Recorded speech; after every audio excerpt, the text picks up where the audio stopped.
নমস্কার বন্ধুরা, আরও একটি নতুন রেসিপি নিয়ে চলে এসেছি। বাঙালির অতি পরিচিত ঝিঙে পোস্ত কিভাবে বানাই দেখে নিন।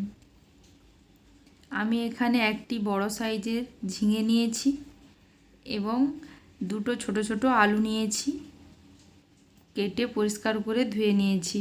এবং মশলার জন্য নিয়েছি 2 চামচ পোস্ত, ছোট চামচের 2 চামচ চালমগজ ও 7-8টি কাজু, 3টে কাঁচা লঙ্কা। এটি ভালো করে মিহি করে পেস্ট করে নেব। পেস্ট করে নেওয়া হয়ে গেছে। কড়াই গরম করতে দিয়ে দিয়েছি। কড়াই গরম হয়ে গেছে, এর মধ্যে 5 ফোড়ন ও 1টি শুকনো লঙ্কা দিয়ে দেব।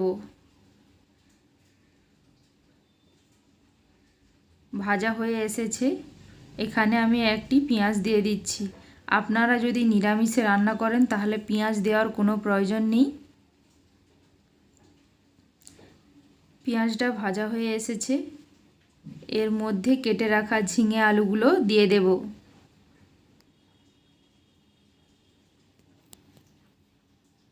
দিয়ে ভালো করে নেড়ে চেড়ে নেব। পরিমাণ মতো লবণ দিয়ে দেব। লবণ দেওয়ার জন্য ঝিঙে থেকে জল ছাড়বে, তাই এর মধ্যে আলাদা করে জল দেওয়ার কোনো দরকার নেই। এই ঝিঙের জলের মধ্যে আলুটা ভালো করে সেদ্ধ করে নেব। এইবার ঢাকা দিয়ে দেব।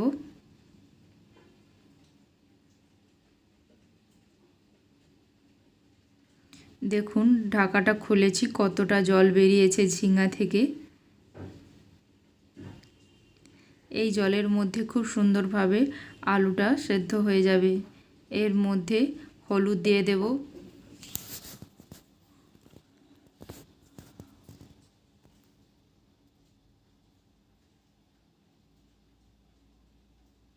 ঢাকা দিয়ে দিয়ে ঝিঙে আলুটাকে সেদ্ধ করে নিতে হবে।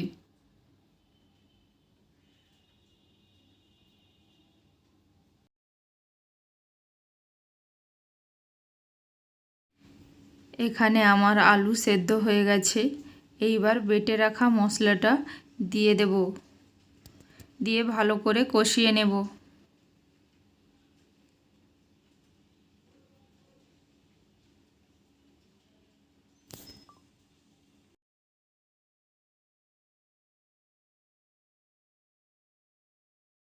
ঝিঙে আলু পোস্তটা ভালো করে কষানো হয়ে গেছে।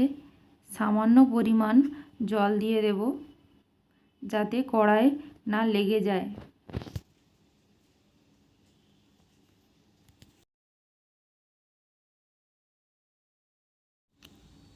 এর মধ্যে 2টো চেরা কাঁচা লঙ্কা দিয়ে দেব।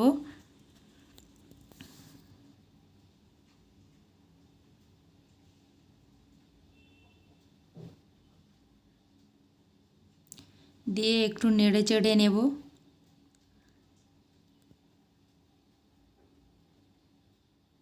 ঝিঙে পোস্ত একদম রেডি। এর মধ্যে আমি 1/2 চামচ ঘি দিয়ে দেব, যাতে টেস্টটা আরও খুব সুন্দর আসে।